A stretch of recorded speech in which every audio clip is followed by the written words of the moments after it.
If I thought that any of this would be used, I would abandon the film entirely.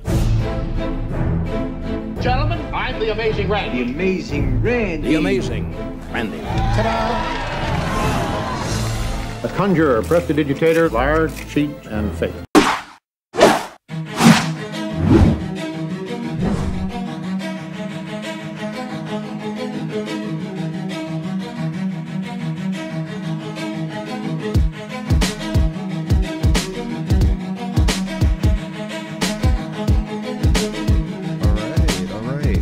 How's your weekend been? We missed you last night.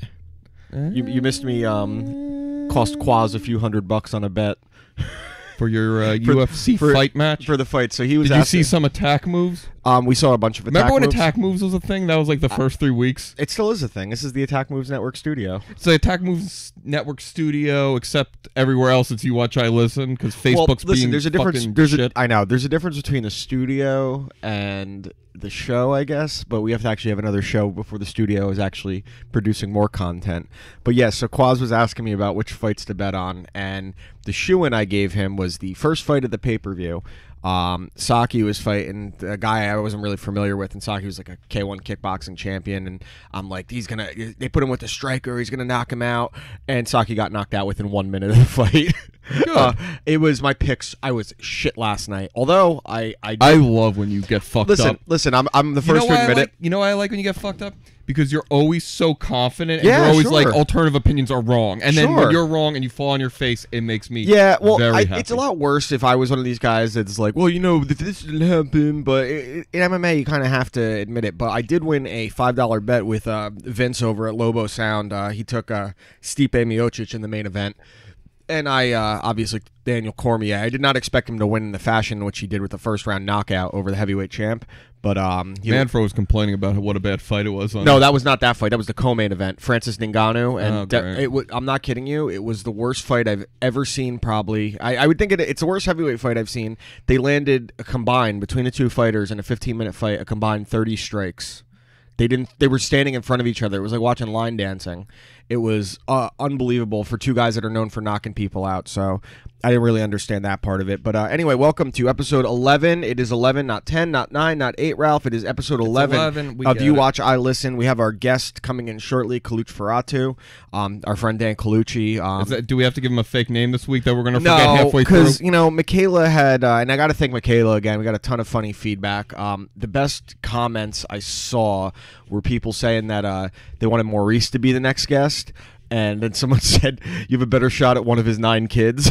Just statistically, I guess that makes sense. By the way, how are you feeling after the nut death? I'll tell you, the Death Nut Challenge. I'll tell you, after it ended, about 10 minutes, I was in some pretty excruciating pain, stomach-wise, and I was sitting off to the side of the studio, and I asked the landlord, like, should I just throw up?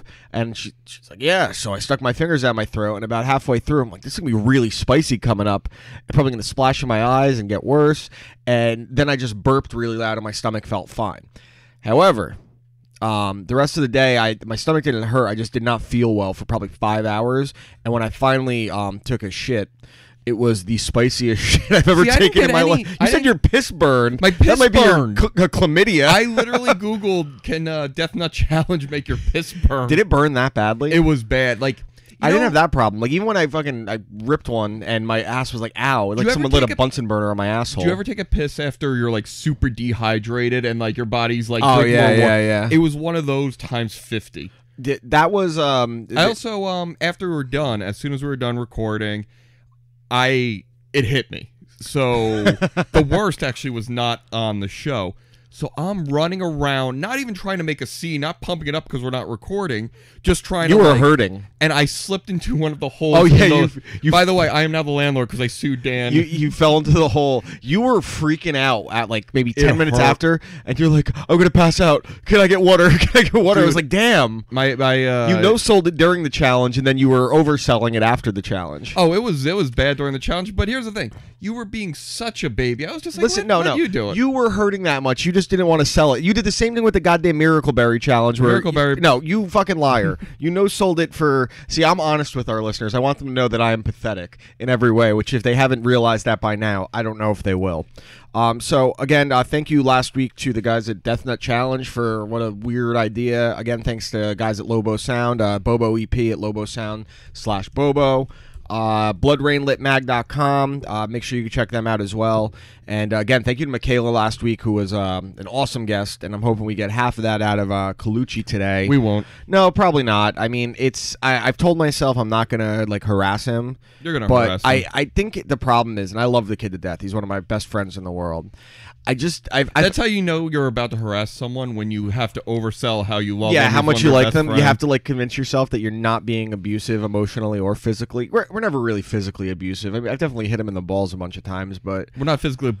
I physically abuse them. Yeah, hitting in the balls is physical it's been abuse. A while since I gave him a good nut shot. As soon as he walks in the studio, I'm gonna throw the screwdriver and get stuck right in his urethra. And he's such a nice guy. He'll be like, "Oh, you really got me hard." Yeah, that time. so right before we were filming, Ralph took some of the equipment with him home, and we realized we were missing our cable to the computer to actually hold our mixer. And Colucci texted me. He's like, I'm on my way here. I'm like, dude, listen, I'm sorry. Can you turn around and stop at Staples or Best Buy and get us a FireWire to USB? He's like, yeah, sure. And within 5 minutes, Ralph figured out another solution to do it. And I texted him like, nope, you don't need to go there. So again, a very loyal friend who, he wants to help out. He's happy to be a guest. And I'm within 20 minutes of him being here, I'm sure I'm going to end up shitting on him because I just can't help myself. That was such of a pain in the ass too, because if you remember episode 8, I said I was going to actually do a more detailed write-up of all the all the Beatles reviews.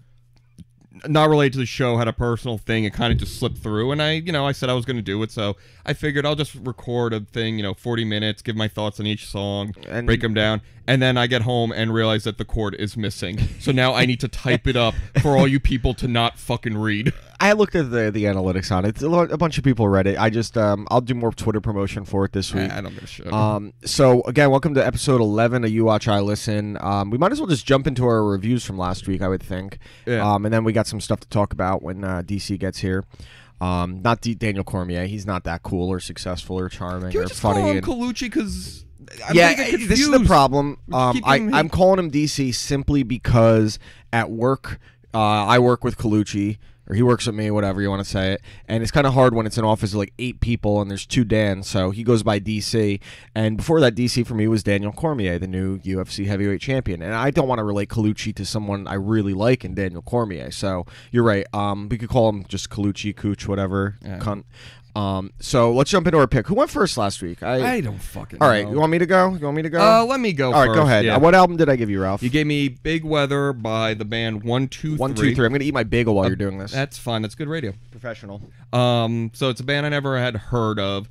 I read a little bit about them. I know that you said you're friends with, I believe, the drummer. Yeah, Josh. And looks like Colucci is here. Throw the screwdriver. Throw the screwdriver. Boo! Hey, buddy. Come on. Come sit down. Come take a seat.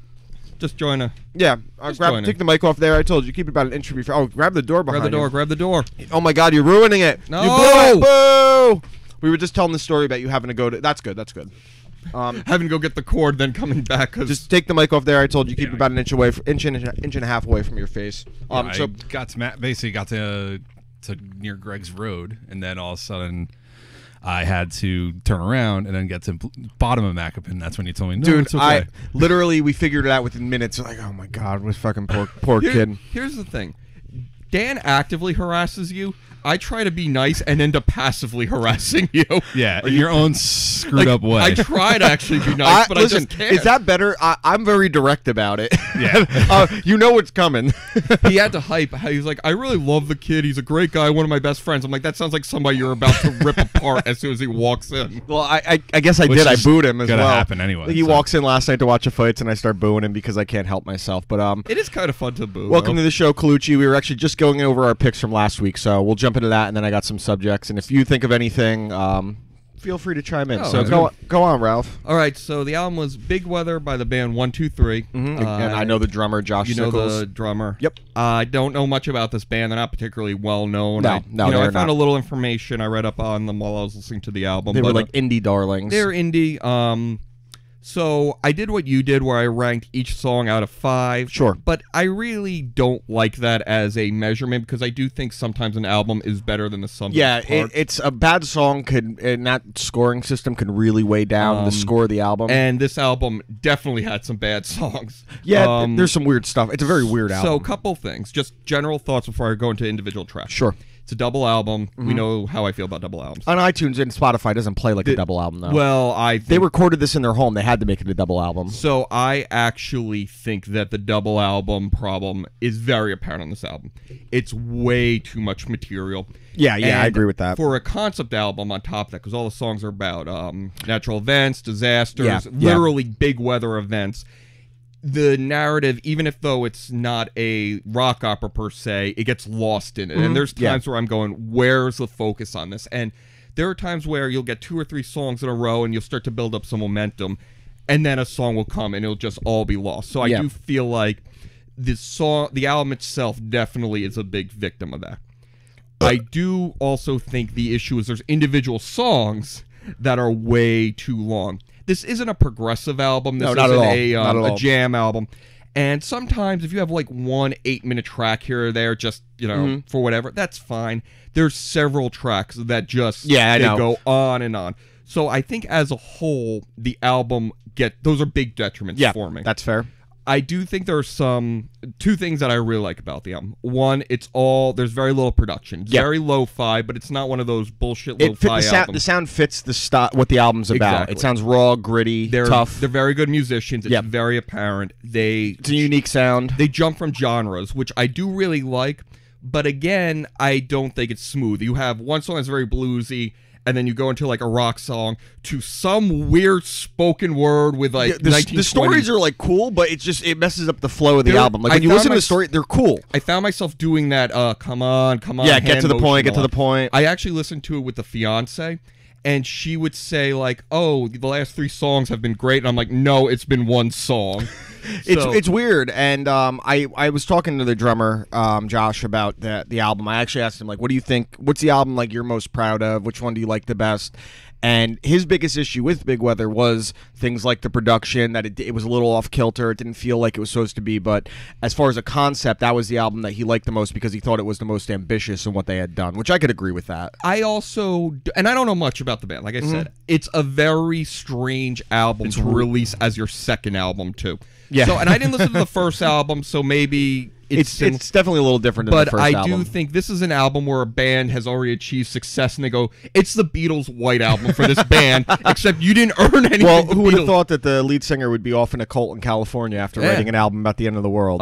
So what songs do you highlight So I'll here? say this. I like the second half of the album significantly more than the first half, which is unique for a double album. Usually a double album comes out of the gates like gangbusters. Correct, and then it slows down. Yeah, so that's when they start getting risky in the second half of the second part of the album. I think the 2 songs you recommended were When the Levee Broke at the County Fair. I love that song. And Strawberry were the 2 you recommended. Yeah. Those actually were 2 of my favorite songs off the When album. the Levee Broke, I thought the sound of it is cool, the story's cool. The vocals sound just like Smashing Pumpkins, which I think fit perfectly.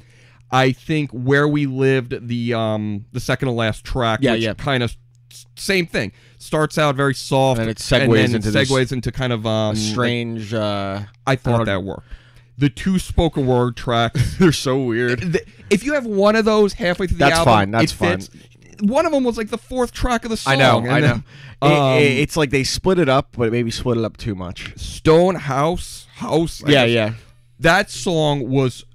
That was one of my least favorite songs. I don't like that one either. It completely is trying way too hard when you're following I think this song to open the album, Big Weather's a really cool song. Was cool. I like because you can't really tell. Remember when Mike was on and he said, I don't like movies where you can't tell if the lead singer has something wrong with him? Yeah. I couldn't the tell, actor. Was this band... The lead singer of the movie. Singer. I couldn't tell The Wiz. if this was a serious album, a joke album. Right off the bat, which I like that because the sound is upbeat, but when you listen to the actual lyrics, it's about like impending doom. Big Weather 2, I thought was I like how the 2 of them, I like when a band has the same song that... Like The Unforgiven Part 3? Yeah. Over multiple where there's albums. like a running thematic song. Yeah. I like that. but there were a lot of weak songs. I think Waiting for the Horseman, I just wrote, what the hell? Yeah, exactly.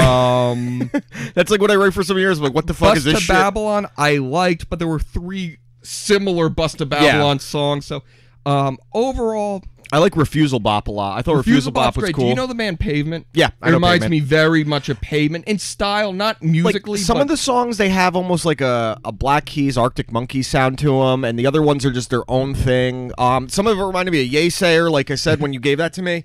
So I thought overall you would enjoy a good amount of this album. I enjoyed individual songs. I didn't enjoy the album as a whole. Yeah, I can see that. I think I'll give it like 2.75 out of 5. That's fair. So it's above average slightly. Definitely could be edited down. I think if it was edited down, it could be like if it's about a 15-minute shorter album, and you get rid of some of the spoken. If you want to have the spoken word stuff, it shouldn't be 7 minutes long. One spoken word. Either make it your last track, your intro, the middle. Put it somewhere in the album. Don't just throw it, randomly in so there. A 2.7. I'm sure Josh will appreciate that. I mean, like I said, this album came out a while ago now, and it was cool when they dropped it. It was you could pick the price you wanted to pay on their website. So you could pay $1. They did that Radiohead bullshit. Yeah, and if you wanted to pay a little more, they sent you a vinyl copy of it. Well, I know a couple people that got that. They probably would have, honestly, they were like right there to like kind of breaking through slightly. It's hard with that genre because so many bands have that like unique sound, but they were this close, and then the lead singer went off the Do you know the band Swans? Yes. It reminds me of Swans, where you go quiet, loud, quiet, loud, quiet, loud. Yeah. And Swans is very much where they have some great songs. I would say it's a manic album. Like it's up and down. It goes from this upbeat to kind of. It's not chaotic though. No, manic it's not chaotic, works, but it's not chaotic. It's manic just in the swings, in the style and the sound. Mm-hmm. So that was Big Weather by 123. It's only one of their 2 albums. So if you're into that weird indie shit, you might dig the album. I know people that like that kind of sound. That when they heard it, they enjoyed it. I said to the fiance, I said if I fucking recommended this to Dan, he would give it a 1 out of 5. No, honestly, I don't know. I mean, like I said, when I wrote up on the website about it, I admitted that there is some type of bias because I know the drummer. But while that said, I remember ripping on some of his early stuff. So this sound was a bit of a transition from their earlier stuff I heard. The craftsmanship of the music. I can't say the word. the instrument playing mushmouth is the sound like Susan Waldman. The instruments are the strength of the album, and I think the production is flawless for what they were conveying. Yeah, for that type, I think the production fits the concept of the album. So again, that's Big Weather by 123, and now we can get into the movie you gave me, and you kind of put it on a spin and gave me a documentary, which we haven't done. And it was An Honest Liar about the amazing Randy, James Randy, one of the most famous magician. A magician is a musician, but in a different way. I appreciate the magicianship. The magician craftsmanship. So James Randy, who was kind of billed and kind of was like the second Houdini in a lot of ways. And the thing that was cool was he did like all the escapes. He tried breaking Houdini's record, and the one that kind of retired him from doing that stuff he broke his back. Was the milk crate or the milk can, and they were drowning him, and he was supposed to escape, and while he was doing it, he broke 2 vertebrae, and he just calmed down, and they were able to get him out of it. I do like when they wheeled him out right after he did it, and he said, I forget what he said. He made like a crack on the air. He's like, it's not, the little joke he made. Very dry humor, this guy. So a couple things about this movie. First off, I did love it. I like the first half, or the first hour more than the last 20 minutes when they go into more his personal life stuff. I think it kind of takes a weird, ambiguously dark turn. Ambiguous because it's really how you want to interpret how you feel about him. So again, with James Randy, he was a musician, and he also eventually became this guy that exposed other magicians, psychics, mediums, Christian people like Peter Popoff. I remember actually an episode of Opie and Anthony where they talked about him exposing the guy that was doing the magic tricks, and he put the styrofoam down on there. Oh yeah, the Uri Geller. Yeah, Uri Geller. That was the first time he exposed Uri Geller. I thought all the stuff with Uri Geller. Uri Geller is this guy who was he claimed to be a mystic or something. Yeah, that he could bend metal with his mind, and then James Randy just followed him around exposing his tricks. Literally, he would be booked on a show, and then the next night Randy would be on. He would do the same trick, but what he would do, and it actually kind of have like almost a prestige element to it. My presentation is better because I'm the actual magician. So all he did was the same trick, but he presented it like a magic show. He's like, watch me make this bend, but it was a magician's showmanship specifically. So he's pretty much all about the showmanship more than anything. No, honestly, what he was about was exposing frauds, people that are claiming to use magic to be a healer. And one of the other people he exposed, which was the coolest, was Peter Popoff, who was one of those pastors at churches that like pulls demons and cancer from your body and like speak in Throws tongues you on and the floor, yells you're cured. And this guy was telling, like, people would come up and he would claim that he had a direct connection with God, and he's like, oh, so and so your address, I know you got that cancer. But what these people were doing were filling out prayer cards beforehand, and James Randi discovered that he was wearing a little earpiece. They picked up the radio frequency to expose this guy. But what's crazy is the guy still was making money. Yeah. Now he sells, you can find him on infomercials on BET at like 2 in the morning. He sells water from a river that Christ was once in, and people buy this shit. But he spent his entire career exposing him. But then they go in. The thing I didn't care for, it was just weird, was his whole relationship. With the he came out as gay when he was like 80 years old. I don't even think he's necessarily gay. I think he's just completely asexual, that he enjoys the companion of that one man. I agree. Because he comes off like a guy that doesn't care. Like, he's about his craft He specifically. seems completely obsessed with one thing in his life, and that is magic, exposing frauds. And the thing I appreciated about him that because it would be very easy, and Uri Geller kind of did this, and the religious guy said that he's against prayer and God. He said, no, I didn't say this isn't possible. I'm saying you can't do it, that you're a fraud. Unlike guys like Bill Maher, who makes a documentary where he's trying to just ruin people's religious beliefs, which I don't like. By the way, I do have a lot of respect. Uri Geller had no reason to appear in that documentary, and that He shows had every reason to not want to appear in it. And that shows the kind of respect that he has, that even though he's a rival, you have this weird... You guys both somehow helped each other's career in a weird way. And so this movie, it had me hooked within the first like 10 minutes, just showing the certain things. Like I said, him going on Carson and him consulting Carson's people to expose Uri Geller. But this was my favorite part. They were talking about how Uri Geller was tested by Stanford professors and scientists because they believed that he was actually a psychic. And then they talked about how the government was actually studying people that claimed to be psychic, clairvoyant, telekinetic.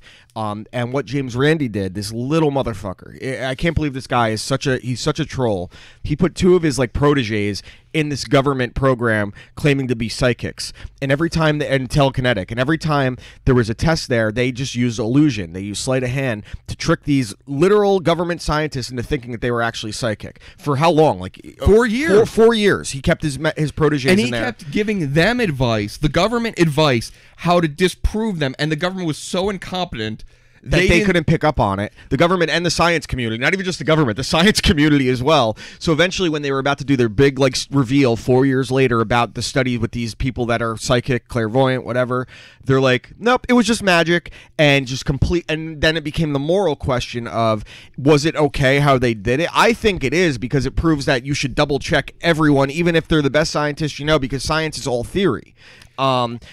That to me was the coolest part, and that the moral question these guys asked themselves, because people wanted to kill themselves over it. They spent 4 years of their lives wasting time. I understand that you don't like the last half hour or so, and I completely understand, because it does take a radical change in style. Yeah, correct. However, I do think that it starts showing where is this guy's intentions? Where does, okay, you're exposing fraud, finding out faith healers, okay, that's fine. Faith Hill? Faith Hill. Exposing Faith Hill. Exposing her. But then you also have him living open deception, where his entire life is, if you're going to deceive someone, tell them they're going to be deceived. And he's living this lie. Now, granted, it's not a one-to-one transaction. Yeah, the guy just wants to live with his friend and his partner, whatever it is, his lover. I don't. Yeah, partner. Whatever. But he's also, when he starts getting questions about his deception, gets angry. Doesn't want to talk about it. That was the thing that I kind of liked. That it's hard with the documentary to have like how you interpret it kind of thing. But he says from the opening line that I am a liar, I'm a conniver, I'm a cheat, I'm a charlatan. I'm a charlatan. So. It's obviously out of this world, but my first thought is he lying about it just being magic, and is he just like Uri Geller claims to be? Like, no, like, he's the anti-Uri Geller. He actually can do magic, but he can actually do like I mean, that's kind of what I think they wanted to plant. If you actually look into it like that, like, are these people are actually capable? Does he know a little bit more than anyone else knows? But again, and how he knew about his partner being illegal and a stolen identity. Did he help his partner get the stolen identity? You know what I thought was really interesting, where Uri Geller had, I think he had the last line in the movie where he says, even if it's fake, even if it breaks the laws of science, that doesn't make the reality any less true. I get what you're saying. And I actually thought at first I'm like, okay, the guy's just self-promoting, and that's really what it was. But it is a good point. If you believe something is true, does that mean that in some way it actually is true? Well, isn't that what faith is? I mean, that's what any type of faith is. I mean, I'm a religious, a spiritual person, but I also know that I can't prove anything. No one can, and that's the old Penn Jillette thing. And I'm a hardcore James Randi side where I don't believe in anything. Yeah, correct. Like, I don't believe in higher power, I don't believe in magic. I don't believe in faith, healing. And but again, the thing I respected about him was that he didn't attack people for their beliefs, and he said that I'm not saying that that's not realistic, that those things can't exist. I'm saying this guy is fake. You know what's interesting? Which I like. That the movie doesn't go into. He actually has how he has sex because he's a small man. I want to say. By the way, his pants take up 3/4. He's literally. I looked up. I think he's 4'10" or 4'9" or something. He's tiny, and man, imagine him getting deep dicked. That's where my mind goes. Instantly to gay sex. What was I gonna say? Oh, he has a $1 million challenge where if under his set criteria you can perform in Paranormal Activity. Like the movie, like just put in the DVD or give it up. Like you can perform actually under scientific conditions. Does he actually have $1 million? Because when I was reading up on him, he looks pretty broke. If you go, he has it completely in 10% liquid and then like 90% in like Faith Hill concerts. He's a promoter. All right, so again, that was an honest liar. Out of 5, I'd probably give it a 3.5. I was really captivated, I would say is the right word. Again, it takes a little weird turn towards the end, but while it gets weird with their love story, it's not overzealous for anyone that gets uncomfortable by anything related to homosexuals. Actually, it's not uncomfortable. The fact he was gay, you don't even really think about it. It's the fact that he's dating a guy who's illegally in the country. Well, not just legally in the country. It's like 30 years younger. 30 years younger. 30 years younger. Stolen identity. Did you see that the guy he stole the identity couldn't go to his sister's wedding? Yeah, he missed his sister's wedding. Yeah, he went to go get a passport and he got declined because this guy had his identity for 27 years. So, honest liar. It was really, really cool, man. As captivating a documentary as I've seen. So, I highly recommend that. So, there are your picks from last week, and we'll go into our picks for this week in a little bit. So, Colucci, what's going on, dude? How you been? I mean, I just saw you last night. So. Yeah, we hung out last night. Yeah, we hung out last night. I was telling Ralph about Brock Lesnar. That Dude, was great. The promo he cut at the end, he ripped on that terrible, boring heavyweight fight, and he goes, Francis Ngannou, you're a piece of shit. Stipe Miocic, you're a piece of shit. Daniel Cormier, I'm coming for you, motherfucker. He hasn't cut a promo that good in WWE. Yeah, that was and he legit cuts it in an actual fight. That was legit his best promo. Cormier's gonna kick his ass easily. when they fight, but I'm excited because it's apparently going to be at MSG, which I will pay out the ass to go see that, even though Cormier is going to fucking destroy him. Yeah. And I'm not trying to be a Cormier fanboy, but let's be real about Brock Lesnar. He's fought once in the last 6.5 years, and he tested positive. You can't go that long, and he hasn't been the same since the diverticulitis anyway. Diverticulitis? Yeah, whatever it is. Diverticulitis? That sounds like a character. He had to get like 1.5 feet or 2 feet of his small intestine. Why do you want Victor Litis to die? I hate Victor Litis. There were some cool fights last night besides that terrible heavyweight fight. I got to talk to you about this. I need your opinion. All right. Okay, so what were the big disaster or invasion movies of the 90s, like our childhood? There was a few. Okay, Armageddon. Independence Day, obviously. The other one, I forgot the name. Twister. Finger of God. So last week. Stupid poll. Last week, I did the poll. Do you know how many people voted on it? I saw. Why? Because everyone thinks Twister's the greatest movie ever made. Whenever there's a poll and there's two options of the same thing, it always pisses me off when one of the yeses gets more votes than the other yes. And the best is, and there's got to be some kind of study into this, because on both the Twitter and Facebook poll, the first yes got significantly more votes than the second yes. I always vote on the second one when it's the same, just because that always happens. I never vote when I always try to see which one. I'm like, all right, it's a guessing game. Which one's got the most? Exactly. So last week I decided I wanted to watch Twister, and then I put it on, and the landlord goes to me, "What's this?" I'm like, "What do you mean, what's this?" She's like, "I've never seen this." I'm like, "Wait, you've never seen Twister?" Bullshit. You can't have been brought up in the 90s and not seen I think I know everyone besides her that I know has seen Twister at some point. You've seen Twister. I've seen Twister. You've seen Twister. Multiple times. I've seen it a lot. And I think it's fair to say it's the greatest film ever made. It got screwed out of Oscars. It's got a great cast. You have Oscar winners in it. 2 Oscar winners, in fact. Helen Hunt and Philip Seymour Hoffman. And the visual effects in Twister, but this is where I'm going with this. Ralph's giving me a very weird face because he's afraid of the finger of God. The F5 July. It's big weather. Big weather, exactly. Meet me in the sky with the lawn chair, exactly. So that led me to ask her the question on 4th of July. Have you seen Independence Day? And she hasn't seen Independence Day either. Okay. Twister, that's inexcusable, but Twister is still like AAA compared to Independence Day. Independence Day is the New York Yankees of those films. I would agree with that. Independence Day, it has everything you want and don't want in a 90s sci-fi blockbuster. I don't think anyone really even hates Independence Day. Even the people who When's hate the it when's the last time you watched Independence Day, Colucci? About a week ago. A week ago? Did you watch Independence Day 2? No. Oh my! Doesn't Josh love that one? I refuse No, to who watch it loved just it? 'cause I it don't looks remember bad. who. It's not even so bad that it's Tom good. liked it. Tom Colucci. Oh yeah, like I just didn't get it didn't have any like the goofy Welcome to Earth charm. You like can't make a movie like that I feel anymore. like you can't remake a movie like that or do a sequel to it. I think the only way you can do it is, and this is the problem all sequels have, is it has to be bigger. It has to be more explosions. It has to be more grand in nowadays, scale. There also with has the to be- technology now. Yeah, of course. You also need to like sarcastically like goof on the franchise. too. Yeah, and it didn't have any I'll fun tell with you itself. how Independence Day 2 could have worked. Jeff Goldblum and Will Smith go to the aliens' planet. See, this and is fights them from the inside. And I'm glad you said that because I wanted to go that way. If you were gonna make a sequel to certain movies, and you'll love this, which way would you go? And the movie I wanted to use an example, and I gotta give a shout out to my buddy Jeff, who brought this up.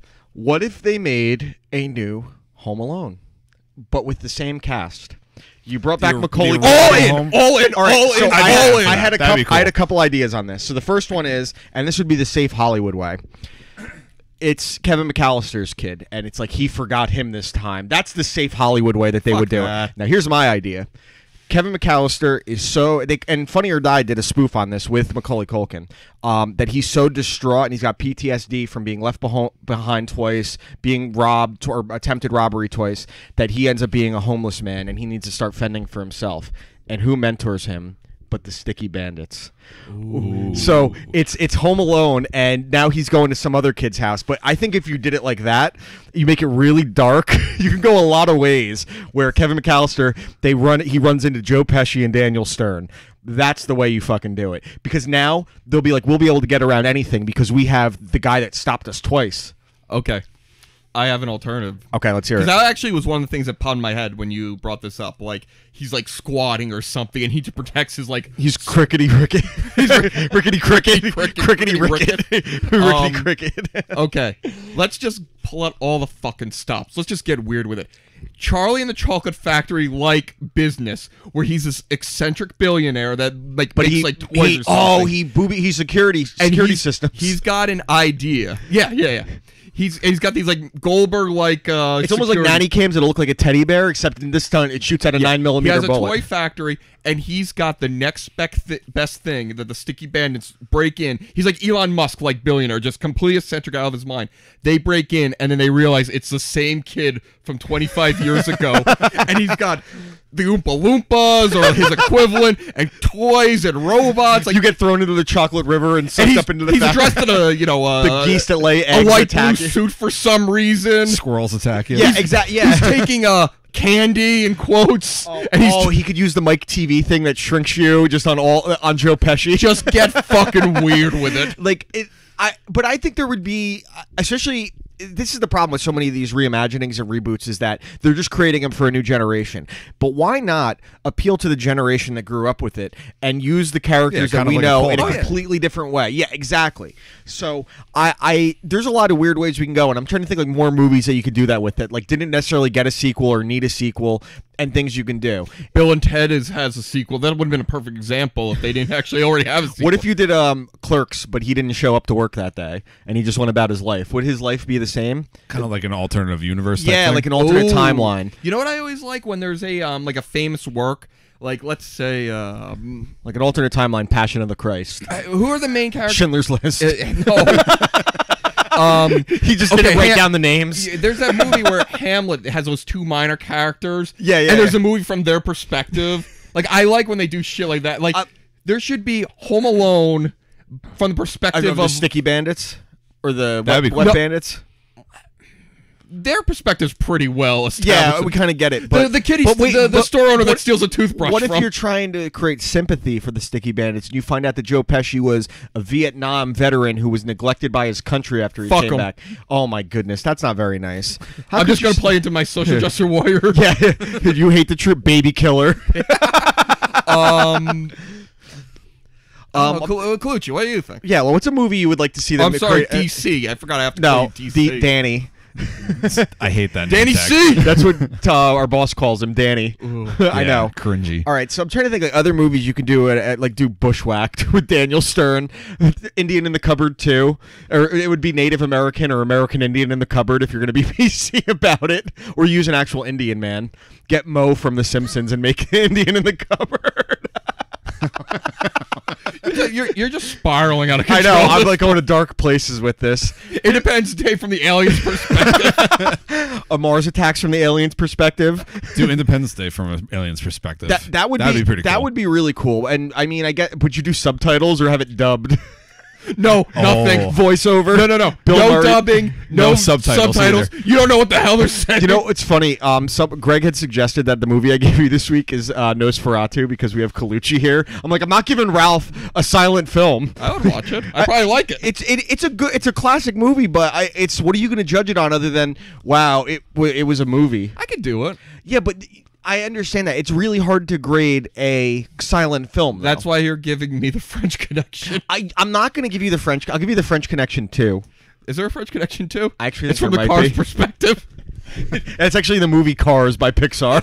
Is the French Connection? Did you know? I saw that Owen Wilson needed 12 hours prosthetics to do Cars. he needed what? 12 hours of prosthetic and makeup to do Cars. Why? Because he was a car. Shut up, Owen Wilson. They used his nose, that fucking crack thing. Wow. Wow. So yeah. Okay, I have one for you. Ryan Leaf. Oh yeah, what was this You about? hear about this?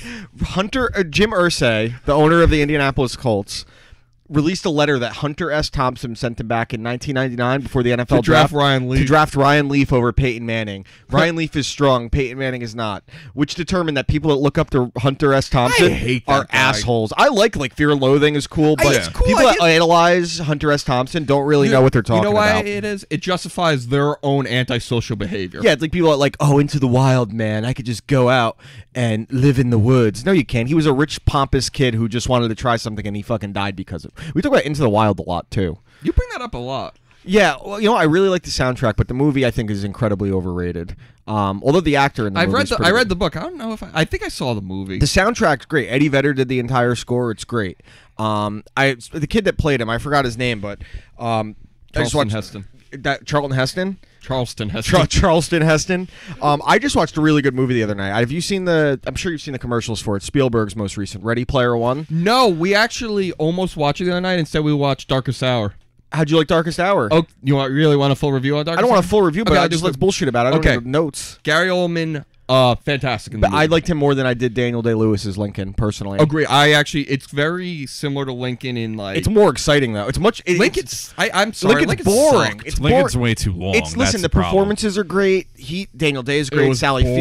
Field. It's an incredibly boring It's movie. just Darkest it's Hour. 20 Like, monologues. I felt like actual tension during Darkest Hour, and I knew it was coming. I liked everything in Darkest Hour except for one scene, and I'm sure you could pick the scene out. That Which I hated. scene? When he goes on the fucking train. Oh yeah, that was so heavy-handed. that Heavy-handed He's a and man of corny. the people. I thought it was great. I thought the supporting cast, Halifax, and the guy, I know what you're talking about. the other prime minister who had yeah. cancer. I thought they were just as good, and they kind of got The guy that played the overshadowed. prince or whatever, or the king, I guess. The king was great. So it's funny you bring him up. The 'cause movie's a little more corny than I Yeah. thought it would be, but Oldman is insane. Oldman, in yeah, it. it does. The guy You that, don't even the think guy you're that watching plays Oldman. the king in that. He's actually the villain in Ready Player One, and he was the villain in Rogue One. Also, he played Krennic, the guy that was That's overseeing. yeah. I knew I was saw him overseeing from the Death somewhere.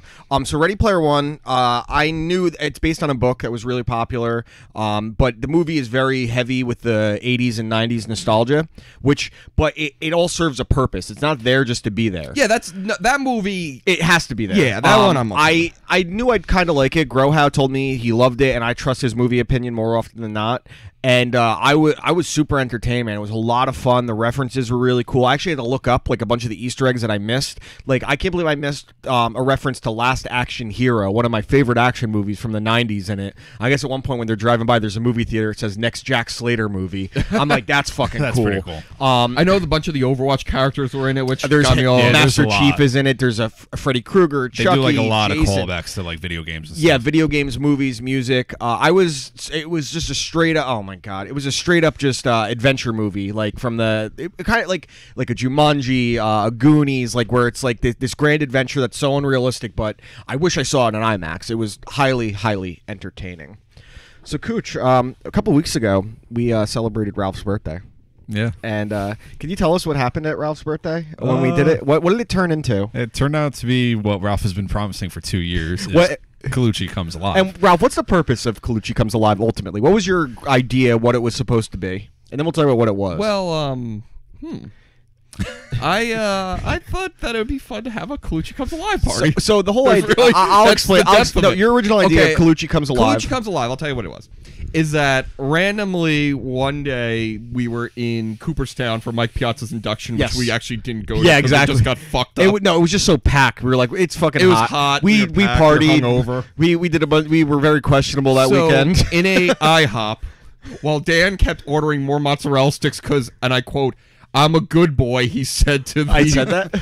I kept making you, every time you ordered mozzarella sticks, you had to say, "I get this because I was a good boy this week," To send it to the waiter. to the waitress. Good. And I randomly was like, "Oh, I know how to make events on Facebook," and I just type in Colucci Day, and then I'm like, no, that's too vague. Colucci Comes Alive. I remember you made it and you sent out the invite to. And I just blindly invited to everyone. You sent it to people that don't even know him. Yeah. And the original purpose of it was, unfortunately, Colucci is like our pinata, kind of in a lot of ways, but a bunch of our friends are at different circumstances. But you've been the most consistent pinata since I've known you. I would 8 say, years. yeah, for 8 years. It has morphed to some people at certain times. So the idea of Colucci Comes Alive was a day where we're nice to him and we don't do By the anything way, mean. I fully want it to be on the record that was my intention. There was no joke. I try to be nice to Colucci. So who ruined it? You ruined it. You ruined everything. So I would go to Ralph for his birthday, and I walk in, and there's By the signs up way- that say Colucci Comes Alive. I'm like, oh no, this is what it's turning into. There was For my clowns. birthday, I threw a surprise party for Colucci. He walked in, he's like, oh shit, and it was supposed to be this thing that I almost handed Ralph the beer and just walked away. like, oh no. But I do believe that he had every intention of it being like, oh, it's Colucci Comes Alive, and then I got the reins, and it was just it turned in. But listen, the truth is, a roast is every bit as tells people how much they care about you as much as a party sell. It's true. Yeah, in a You way. only roast people you like, I think, which we kind of like you. And I like Colucci. we have it's probably the first half was a Q&A session where it was trivia about Colucci that morphed into something morbid, and then it was everyone saying something nice about Colucci, Which morphed into something more. and the best was your brother-in-law coming up and like he was Who gonna be the doesn't first- know Colucci? he was Never gonna, met him. He was gonna be the first one to say something nice about him, and he just goes, "You guys are fucking insane, and this is how you treat one of your good friends." And I'm like, And then the best was when we did the trivia. Only one person got a question right, and it was the pizza delivery guy. Pizza man was the on pizza point man. with It was that. the first question. Like, what's the one country you'd want to visit? And the pizza man walks in. And I just go to him. All right, what's your name? It's like, oh, Vince. I'm like, all right, what country does he want to visit? Italy.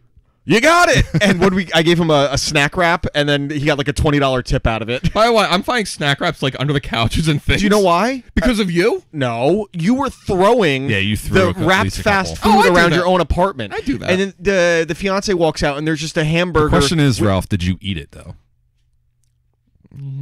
I didn't really mess with your apartment last time I was there. Yeah, you mixed the pills, the ibuprofen, and the sleep aid. And by the way, forgot you they, did that. they look completely different, so I didn't even notice. I go to I like doing to a lot of people. I like going to their houses and then just like moving things like ever so slightly or not ever so slightly or putting things under their pillows. Dan needs attention, and then he also You're needs one to sub talk, attention. No, it's absolutely true. But I like my attention coming after I'm not there. So like, And while you're there, so do you. look. You both like to make an impact. When Shut up! Yeah, we like doesn't we include like you. we like being we like our presence being felt. We like the ripples of our existence. So what was supposed to be a day celebrating Colucci turned into just a roast, which is not that's Which is normal. every other day, it's kind of so. normal. So we actually have audio of all of this that will be released.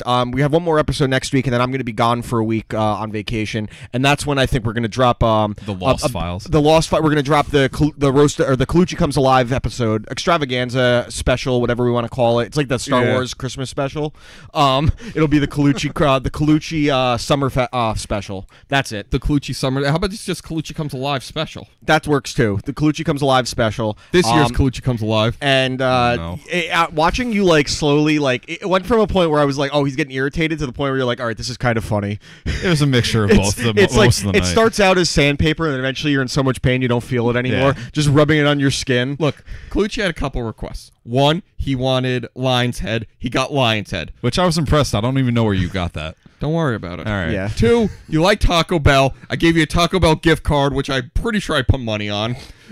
I still haven't. It'd be used great it. if he goes and there's no money on it. Colucci That's dies the one- that Colucci came alive that day, and he died the day his Taco Bell gift card didn't work. He loses it. He drives his car right through. We hear about a shooting on Taco Bell. Colucci ends lives. He got a trophy. He got a trophy for coming alive. Yeah, what was a trophy? What would it say? Do you still have it? It's in my car actually. Still, Wow. I got Way the to- whole bag in there. All right, so this has been Got like you a said. gun that punches things. Yeah, oh, yeah. That doesn't really punch. I went up to you with it. I was like, I'm gonna just. It was like a really as a boxing glove on it. And you pull the trigger and it just goes out. you punched And him in the I sack. go up to Colucci with him, like, let's just see if it hurts. And as I go to press it, I just punched him in the balls with it. Yeah. because I'm an adult and I'm a good friend. You're awful. So, like you said, we've kind of been like abusive. Me way longer than Ralph. I'm not really abusive to him. I've only seen Colucci mad 2 or 3 times, like legitimately mad. That's pretty accurate. The one time he went out and he got us food, and because he was gone for so long, he couldn't eat right away. So all of us got to go eat while he had to wait on the floor. And while we were in the back, I go to the one kid. I was like, "Yo, just take a bite out of one chicken finger." And then dump them in the thing and hide them and leave it look like someone ate his chicken. He comes in the back and he opens up what's supposed to be his, and there's only one half-eaten chicken finger. He's like, "What happened?" I was like, "Oh, someone back here was eating it." Not to mention, I'll add to this story is that The person is the one that almost got me fired the first the person time. that I told who him I ate it. absolutely hated. The person that I told him ate his food is the one that he hated the most. So he takes the whole thing of like the messy food and he just throws it against the wall in the Best Buy break room. Good. And I'm like, "Why don't you just open the microwave?" He's like, "Oh." And the other time, I made the new kid had only been there a week. I made him move Colucci's car all the way to Pier 1, which is literally across the parking lot. You're shit. And the thing is, he planned it too because he basically put the keys back I'm gonna where be I honest, left them that's too. pretty fucking funny. Dude, literally, he's like, goes out to leave. He goes out to go on lunch, to go get food. And he's like, "Where's my car?" I'm like, "Oh, I don't know." And then I see he's pissed. I'm like, "All right, it's at Pier 1." He's like, "Who moved it?" I'm like, "Oh, it was a new guy." I instantly threw him right under the bus. Good. It was my idea, but the new guy moved it. Which time would you think was the most pissed with us Colucciing the situation? I mean, that one with the chicken fingers was the cluck you was definitely the main that one. one was so bad. And just watching it, I wish I had the video watching you fucking throw the 'Cause shit. There was basically like 3 of you in the back and like just had the shocked face that actually just I happened. want to see him snap. I want to see the pulp of your face on asphalt. Him go, "Who's alive now? Who came alive now?" If he snapped on me, I would just grab a brick and hit him upside the head with it. No offense. None taken. Anyone else, I would just be like, "Stop it." taken. No. Offense. You taken. guys should know me by now. I very rarely get mad. It takes a lot for me to get pissed off. I've mostly seen him and when get pissed. I've mostly seen him get pissed. Jam that into his eye socket. I've mostly Yeah. seen him get pissed at work situations rather than like stuff where we're messing with him. Yeah. because work situations. because there's been plenty of things where we messed with other people at work. We had a game where we just kicked Taylor in the dick at work. Yeah, I'm glad that didn't Yeah, happen like, to me. I- You yeah, did there's put me different- into an arm bar during Oh yeah, in the morning meetings. meeting, I was about to snap your arm. Yeah, that was fun.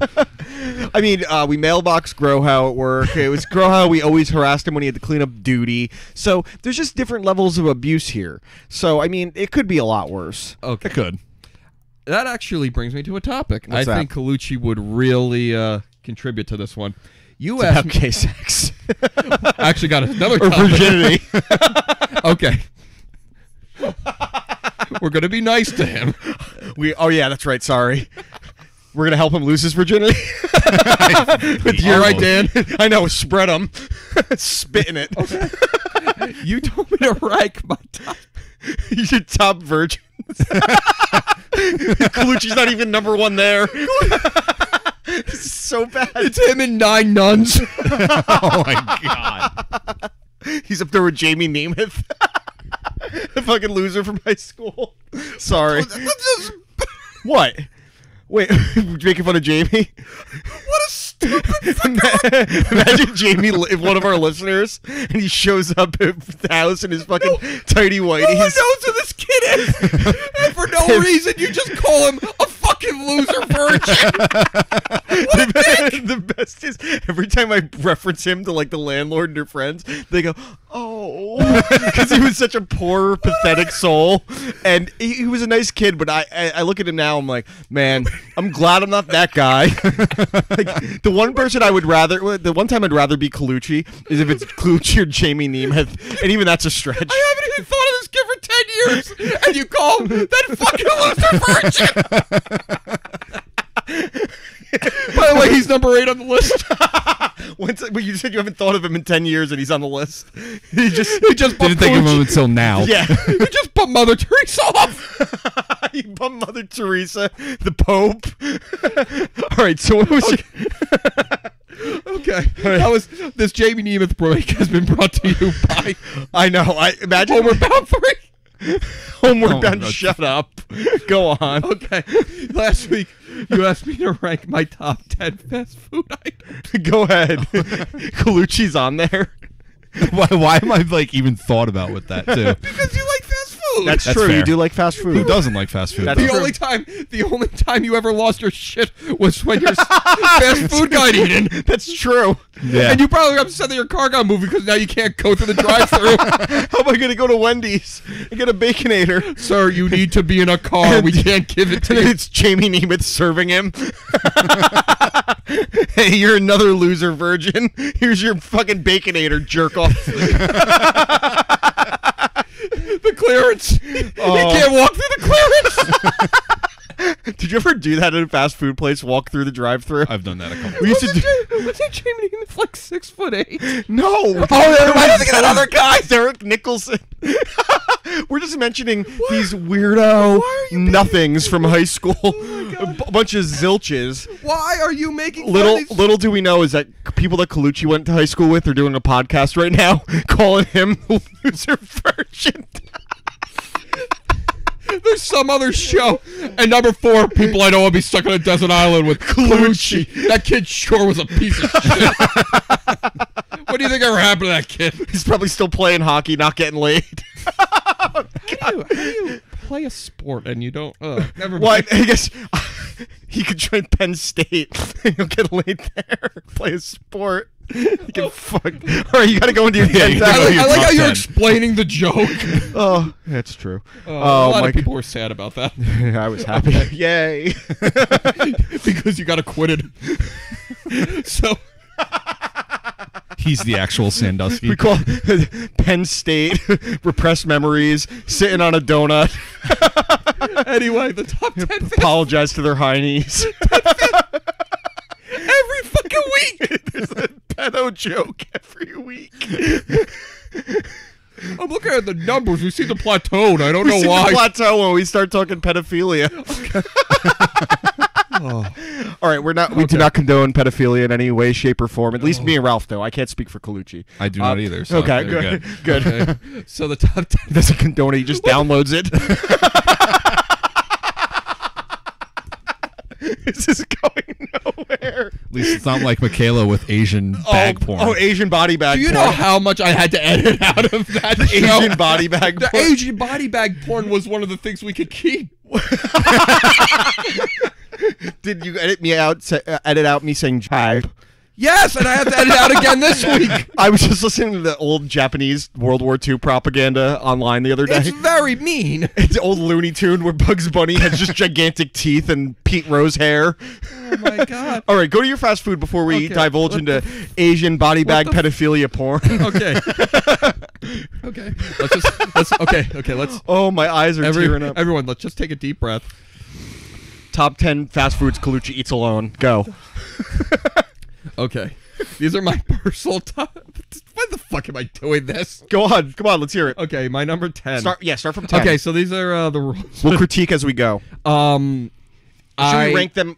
Should we grade our personal feelings on your rankings? Because you're the fast food aficionado here. I'm the fast food aficionado? Yeah, of the show. You definitely are.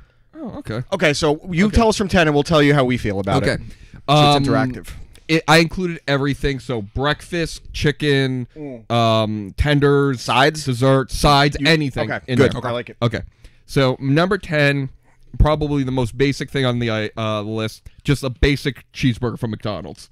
Like the basic cheeseburger Just for like $1. the dollar menu. Yep, Yeah. with the diced onions, the ketchup, the mustard. It's light. It's consistent, I yeah. would It's say consistent. out of 5, I'd give that one a 3. A 3. A Yeah. cheeseburger. Yeah. Okay. I would probably give it like around these, a 3. these aren't always the best. These are just my But personal a favorite. cheeseburger from McDonald's is always good to get like as a side to your main item. And so Yeah, I never, agree with that. exactly. you very rarely get a bad one. You very rarely get a good one. Yeah, but it's always It's average. it always hits exactly what you expect. You know, it they'll to. do a rush for 700 yards and give you 6 touchdowns. That's Shut what up. they'll do. Shut up. Number 9, a very specialty item, the Asiago Yes. spice and chicken. From Wendy's. Oh, is- absolutely. That's a 5 out of 5 for me. I love that sandwich. It's the best chicken It's sandwich got a good available. mixture of a kick with everything. yeah, that every is bite you take, a phenomenal. easily. they have- Crispy, correct? You don't get it grilled. You No, go no, no, crispy. you don't. You get the shit that's more inclined to give you a heart attack Yeah, for sure. absolutely. 100%. Get me off the show I quicker. actually Yeah. like the crispy one a little bit more than the grilled The one. grilled Yeah. is good. but I've the never had crispy, grilled from I've fast had food. it. I've had grilled maybe twice. I've done and it's grilled before, not- but the crispy, it just highlights the taste of exactly what it's supposed to do so much It's better. never soggy. Correct. Yeah. They use a mayonnaise base, like a kind of like a Oh, pepper it's ranch delicious. sauce. It's delicious. All right, what do you got for 8? I Number gave that 8. one a 5 out of 5. This, I think, is going to be the most controversial one. God. Crunchwrap Supreme, the only Taco Bell thing I have on here. I don't. I would that's keep the that only up there. I would. I think that's fair. For me, the We were actually, me and Dan were just talking about that last night with Taco Bell. Like, for it's me, hard the- to rank like one of their better ones. For me, their powerhouse item that I think is a game changer is the quesarito. I think that one. Yeah, why not? Underwhelming. You think it's underwhelming? Really? Underwhelming. What kind would you get if you were getting a quesarito? Because landlord goes with the steak quesarito. I just like a beef quesarito. I If like I'm a getting- beef one. Beef is usually I the way just to think go. the quesarito. I'm a big for- fan of the Taco Bell quesadilla itself. Like quesarito, I want to make sure I'm understanding because it's basically everything. It's a quesadilla and a burrito. Yeah, it should have been just this explosion of flavors It and is. textures. I just think it's kind of a soggy. Bleh. I like it more than I like the crunch wrap, but the crunch wrap never fully satisfies me the way the chalupa or the quesarito goes. I give Crunchwrap like a 4. 4. out of I would say 5. crunch wrap is probably a 4. A quesarito for me is But like a Crunchwrap 5. has everything into I it too, also which is Taco good. Bell. Taco Bell's also the most overrated for me of all the fast Whoa. food places. I'm not a You're Taco being Bell very fan. dramatic. That's a hot take right Yeah, there. that is your hot take. For I've the always week. said it. Taco Bell of all the fast food chains is my weakest. I think Taco Bell. I've always liked it, but I think they've done such a dramatic change in the quality of their food that they are probably my number one. Do they still They're have? actually one of the most healthy consistent, ones. and they're the healthiest, which Yeah. is crazy. Do they still have the breakfast menu? Or do they get Yes, rid they of still, it? the breakfast menu is fantastic. I thought they got rid of the breakfast. No, menu. the breakfast, Taco Bell breakfast is fantastic. That was such a huge hit that The they're gonna breakfast keep that crunch for wrap, as long dude, as the breakfast possible. crunch wrap. It's actually good. And here's another one that may have not made it, but I'm a big fan. Is the Cinnabon bites at Taco Bell are spectacular, and the Yeah. Baja Blast. Yeah, the Baja Blast, but you can bet You can get it in the summer. You can get it in store. If it But it's was better off the fountain. It is, but if it was only exclusive to Taco Bell, that might have made the list, but it's not anymore. So Yeah. you lose. Fair. All right, where are we up to now? After Crunchwrap was 8. We're at 7. 7. Okay. Only breakfast thing on my list: sausage McGriddle. Wait, just sausage or sausage, egg, and cheese McGriddle? I don't like egg. Remember? Oh yeah, you don't like eggs. I don't What like a egg. fucking weirdo. Yeah, like- So Who doesn't like eggs? I don't. Yeah, I know that's fucking strange. I don't man. get that. Yeah, What food do you like? Everything. yeah. What food don't you like? I don't give a shit.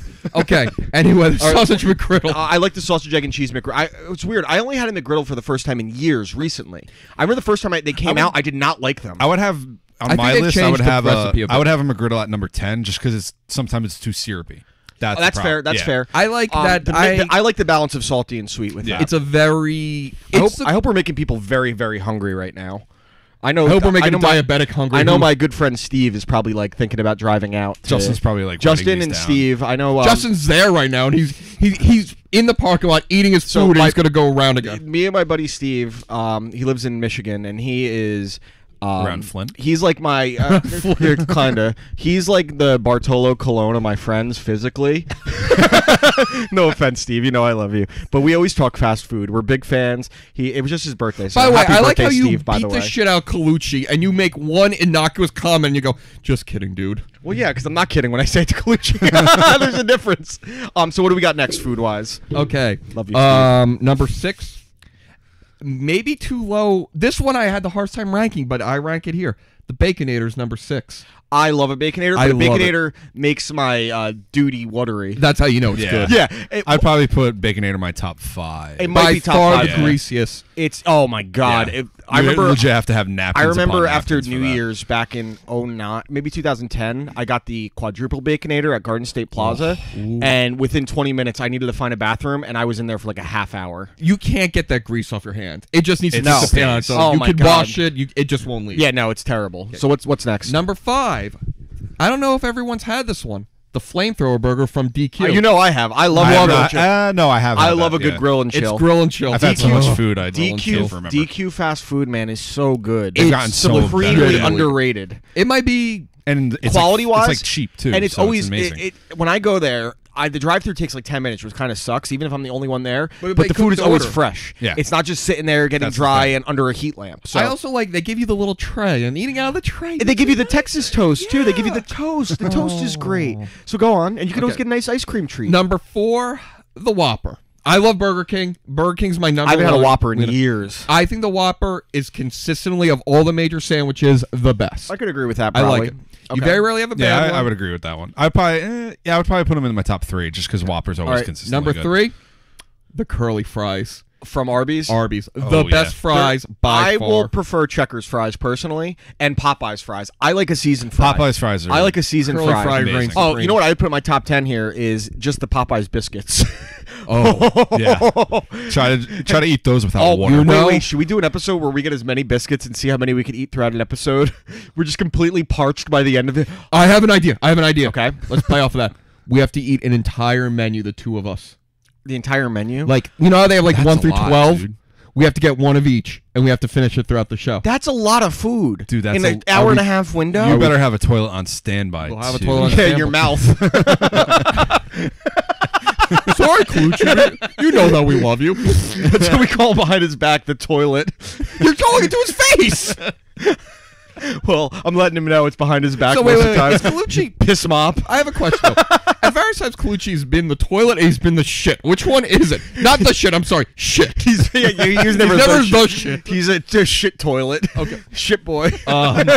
Number 2, it's not always available, but it comes back once in a while. The king of Burger King sandwiches, the double Sour- stack. Oh, they're gonna say isn't the double stack Wendy's? Wendy's has the Double double stack stack is on the Wendy's. on the No, menu. what's the double stack? You're talking about the sourdough king. No. Sorry, it's a temporary. I put temporary things. I didn't. What's the the, double one? stack is Wendy's double cheeseburger. on No, the value what's the menu. one where you have the patties and they have that cheese sauce? It's bacon, meat, cheese. They had the commercial with the little people and You're they talking about the rodeo king? no. I don't know what you're talking Yeah, about. I don't You know blew what it. you're talking Fucking about. no. It's not the double stack. No. The double stack is a Wendy's. Yeah. Like when I go, Double like, stack is a Have you Wendy's said the dollar menu. cheeseburger? Oh, just the stacker. Oh, the the stacker. BK stacker. okay. The double BK stacker. Yeah, yeah, Okay, yeah. that's a good one. So that's number 2 for Yeah. you or 3? Wow. Number 2. Okay, what's number 1? Let's do a drum roll. Okay. So to be fair, this entire menu could have been 1 through 10 and probably should have been the beef and cheddar from Arby's. Oh, that's a good one. Hands down. That's a really That's a good good one. one. By the way, all the Arby's sandwiches tied for 2nd through 10. It was very unfair. So I said I can only put one Arby's because Okay, now this is I want this to be the last bit of the fast food, and we'll go into our picks and then some other stuff after. Who has the best fast food chicken nuggets? Oh, Not tenders; they have to be nuggies. nuggets. Nuggies. I already have my answer easily. What's yours? Wendy's. Wendy's. Oh my god, the spicy chicken nuggets Yeah, are so good. so If good. Spicy were still around, I would have said it's that, but they're Wendy's. gone now. I do like McDonald's chicken nuggets. I think McDonald's McDonald's- is good too. McDonald's are the best because they have the unique. They have that like panko. They have that like crunchy. yeah, that's yeah, it. Butter. crunchiness. It's like a buttermilk. Yeah, I like those. So I would agree that McDonald's followed by, but if it was Wendy's spicy chicken, although Burger King's nuggets are Burger pretty King's good actually too. gotten a Burger lot King's better nuggets with are their actually the nuggets. one thing I don't like. DQ chicken nuggets I've are actually never had the chicken nuggets. fantastic. Let's So get flamethrowers. We're a bunch of fat asses sitting here talking about this. Ralph, I know you watched the first season. Did you watch Glow season 2 yet? No, not yet. I'm doing Westworld right now. Oh, good luck. By the way, I'm hating season 2. I loved season 2 in the last episode. I thought it was brilliant. I'll until tell the you last what. episode. Now, I think I need to rewatch it, but that's my problem. I don't like shows where you need a notepad to follow along. I didn't need a notepad at all. Here's my issue with season 2, different from season 1. Season 1 was confusing. Season 2, I feel like they're actively trying to confuse the viewer. Twist just for the sake of twist. Every scene. This is a problem. I was talking this with the fiance because she loves it. Me and her had a debate about this. Every scene has like some weird like speech or some like hidden meaning. Like, you don't go down there because if you go down there, you don't come up. And if God looks down, like it's always that. Every scene has a reveal. If every scene has a reveal, it reminds me of The Dark Knight. Same thing, a Nolan thing. If every scene's edge of your seat, it's pulling back another layer. Yeah.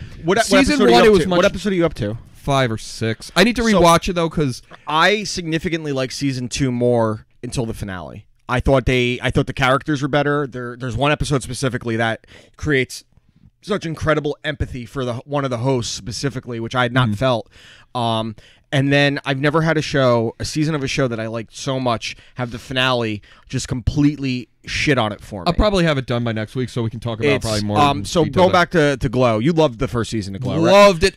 I did not expect to like it as much as I did. And that's a lot of people who like Glow. I told you got to watch it. I gotta watch it. Glow is good. Okay, first off, I've been hearing that from multiple people. If you're a wrestling fan, fantastic. you'll pick up on so many things that the common wrestling fan wouldn't. Like I'm explaining to the landlord multiple times, like little references they're making. Like there's an episode in season 2 where one of the characters gets injured, and the other character is saying how he was at the Garden when Stan Hansen broke Bruno Sammartino's neck, which was a legitimate thing that happened, and they turned it into storyline eventually.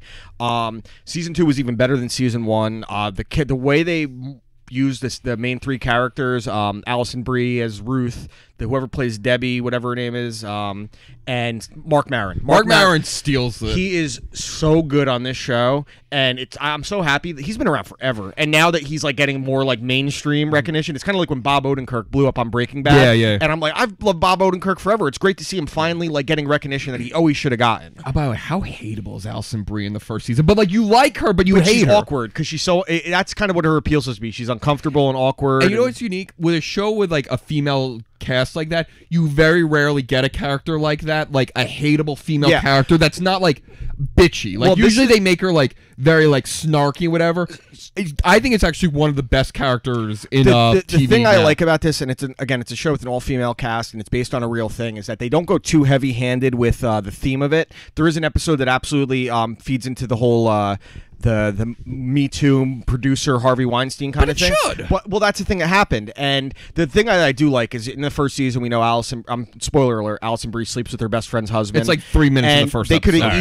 They could have easily made the husband that hooked up with Alison Brie's character like just the scumbag typical, he's a man, but they gave his character some layers and they didn't just decide to bash men the whole season, which I was happy about. They could have easily done that, and the quality of the show is still good, that it would have ruined it for me, but that was an easy way out. Instead they worked around it. No character is lazy. No. Not a single one. And that's what I like about it. The one that impressed me the most this season, the welfare queen, that character. Yeah. And she was a real wrestler in WWE, Karma or Awesome Kong. Yeah. And she debuted in WWE, and then they found out she was pregnant. She like debuted against men as well, and then she's always had a little bit of controversy, but she's actually like a really good actor. She had a few episodes where you get to meet her son, and they question the morality of the welfare queen character and everything. But that was what happened back in the 80s. Yeah, that's pretty cool. If you're a wrestling fan, you'll like the show. If you're not a wrestling fan, you'll like the show. I've seen very few people that have watched the show. Fiance loves it. I love it. As a Mark Maron fan, it's great, but it's really cool. And there's also a great documentary about the real organization Glow on Netflix. If you're not familiar with it, it's really cool. So you got to check that one out. Watch season 2 once you're done. with Westworld. I'll do it. All right, what do you got? Oh, all right. So I got some. Are you familiar with Chuck Tingle? I actually think I am, but refresh my memory. Chuck Tingle writes he writes books. He writes erotic fiction. And yes, I know. Publishes them on Amazon.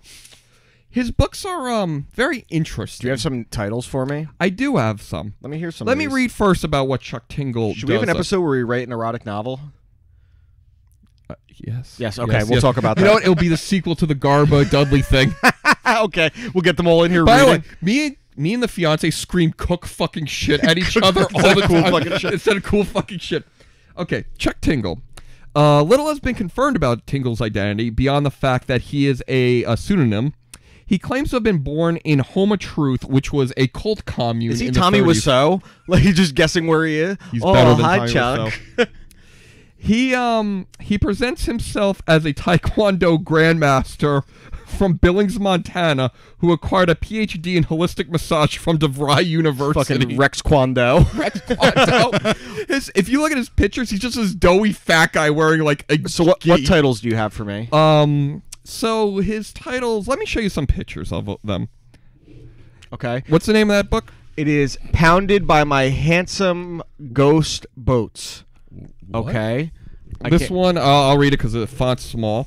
Okay. This is called Living Inside My Own Butt for 8 Years, Starting a Business and Turning a Profit Through Common Sense Investment and Strategic Targeting Marketing. You could find that one in the bookstore next to Art of the Deal. All these books have like these like jacked naked guys getting pounded in the butt by like this now poorly you're photoshopped- speaking Colucci's language. This one was called Pounded in the Butt by My Own Butt. By the way, these are real books too. Like, why you can buy didn't you them. buy them? They should be. And why are you they should looking be these up? Heavy. This is my favorite Is what one. I'm worried We should about. be giving these to guests on the show. Heavy metal unicorn lawyer Like sings little into my go away baskets. Yeah, consolation prize. heavy metal unicorn lawyer sings into my butthole legally. Would you like to hear the synopsis of this book? Yes. Jorbit is a hard-working guy with a decent job, but the daily 9-to-5 grind is starting to wear him down. Realizing that his life is completely devoid of any recreation or entertainment, Jorbit and his friend decide the best cure for their blues is a night on the town. Heading out to a local rock club to go see their favorite metal giants, Horns of Heck. Suddenly... This is where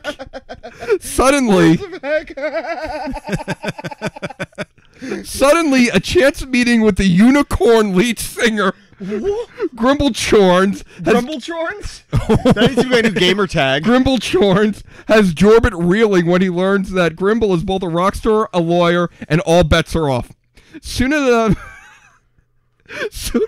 the two of them launch a 5-year legal battle in an effort to attain the permits, allowing Grimble to sing into Jorbit's asshole, which will bring them together in ways they could have never imagined. So how do you sing into someone's asshole? I have no And idea. what noise does it make back? Why would you need- Colucci, comment? Couldn't tell you. Colucci, comment? Why would you need permits? It's a zoning the cover. violation. Why didn't you buy any of these books? I want them on Audible. You can't get them on Audible. Well, I got to find out if this guy has a Twitter account. Save some of these because we got to get into our picks. Wait, one more. Here. This one, do you want Pounded in the Butt by My Own Butt or Space Raptor Butt Invasion? This guy likes butt. They're all about getting pounded in the butt. At least he went sci-fi with that one. Okay. That was He had pretty cool. sci-fi elements. Space can be a lonely place. That's no moon. It's a butthole. Some of them get really weird. Like, he got a Hugo Award nomination, and it's called Getting Pounded in the Butt by My Hugo Award nomination. Oh, we got to adapt one of these. Wait, can we make a movie? Colucci, we're using your butt. Can this be another thing we don't follow up with? Like our sports. We're going to do a sports show, I promise. All right. Okay, well, last one. Space Raptor Butt Invasion. Space can be a lonely place, especially when you're stationed by yourself on the distant planet Zorbus. In fact, Lance isn't quite sure that he can last a whole year before his shuttle pod arrives, but when a mysterious visitor appears at Lance's terraforming station, he quickly realizes he might not be so long. How much time did you spend reading into these? Way too much. He went into deep scroll. Soon enough, Deep Lance- scroll on Yeah. Chuck Tingle. Lance becomes close with this mysterious new astronaut, a Velociraptor. Together they form an unlikely duo, which quickly begins to cross the boundaries of friendship into something much more sensual. All right, we gotta buy some of these books and give them to our guests when they leave. Like, oh, thanks for being on the show. Here's your Chuck Tingle getting they're pounded great. in your butt by. He's got a podcast. Does he really? Yeah. All right. Wait. Can we do a crossover? With Chuck Tingle? We gotta have a promotion with him. All right, we gotta get to our picks. You gotta find we his gotta get to our Twitter picks. to Okay. kinda We gotta get to plan our that. picks. We've We'll been get our trying- picks. All right. Who's going first? You went first on the review, so Yeah, I you guess go first. All right, so I actually did a poll on Twitter for this one as well. What genre I should give you, and winning pretty handily was horror. So wait, let me explain. What? I didn't say anything. You gave me a face like you were like, oh, I don't like horror. I didn't do anything. You're being very immature about this. Go fuck yourself. So go Colucci, back me up. I'm your only. Don't I'm your do it. friend. I Don't gave do you a it. party. Good. You work I gave for you me. a party you didn't ask for. And I appreciate it, but thank you. He I'll keep my appreciated the rip mouth shut section. on that one. With 44% of the votes was horror, and I decided to go with one that not many people have seen, although it was very critically acclaimed. This was Bill Paxton's directorial debut. He stars in it as well. It stars him and Matthew McConaughey. It's called Frailty. So the premise of Frailty, I really don't want to give much away, but Bill Paxton plays the father of these two boys who claims that he saw God, who gave him a list of these demons or sinners on earth that he has to kill, and he tries enlisting his children to help him take care of this. They call him the God's Hand Killer. And the way they weave the story and the way it unfolds, the visual, the ending. I don't know if it's necessarily. I know when I first saw it, I was young. Don't. But most people are like, "Whoa!" when they see it. One of the most in the horror community. It's incredibly underrated. I think it's more like along the lines of like a 7, although there is a different element to it. Yeah. Where it's a suspense thriller. Bill Paxton is great in it, especially for his first movie he directed, and Matthew McConaughey is playing like True Detective Matthew McConaughey. That's my favorite. Where Matthew he's like McConaughey. kind of burnt out. It's what's your problem now? Did your headphones just? I think he just tapped the table. You're hearing? Or did you get feedback? Now I can hear you in both my speakers. Okay. On my Oh, that's headphones. weird. You must have moved. So Don't move for the next 20 minutes. I'm gonna move. Not you, Colucci. Oh, sorry, Colucci. So yeah, Frailty. You can fucking move. I'm kidding. I think Frailty came out back in like 2003. I want to say. Oh, But okay. I love Bill Paxton. He was still alive though. Yeah, he was obviously still alive. His last movie was something that I just read about it the other day. He was in that terrible movie, The Circle, with Tom Hanks and Emma Watson. That was like his last movie. I heard bad things about that. So Frailty, almost everyone I know that saw it, they love it, but it went under the radar for some reason. Did very well critically, financially on a low budget. It did okay, but it's very under the radar. Frailty is you watch this week. Okay. So what is my I listen? Okay, so Big Weather, while listening to it, it reminded me, and I mentioned it before, of the band Swans. Swans is very well known for having very abrasive, noisy sound, but they also pair with these very calm, kind of unexpected acoustic breakdowns. I'm going to give you an album I don't particularly love, but it's an album that I never forget. Do you ever have one of those things where it's not something Yeah. but there's something about the album that stuck with you? It's like Lit's one album. The album is called My Father Will Guide Me Up a Rope to the Sky. Mine won't, but or actually might be able to. Yeah, and then He'll just push me back. then he'll down. dig you a hole and say that's where you're really going. I left this world to get rid of you. Oh fuck! I need to put up with Morbid. this now. My father will what? Fuck. What's it called? I got it. I got My the Father Will Guide Me Up a Rope to the Sky. Okay. And it's spelled SWANS. Swans. Swans. Yeah. Just, Okay.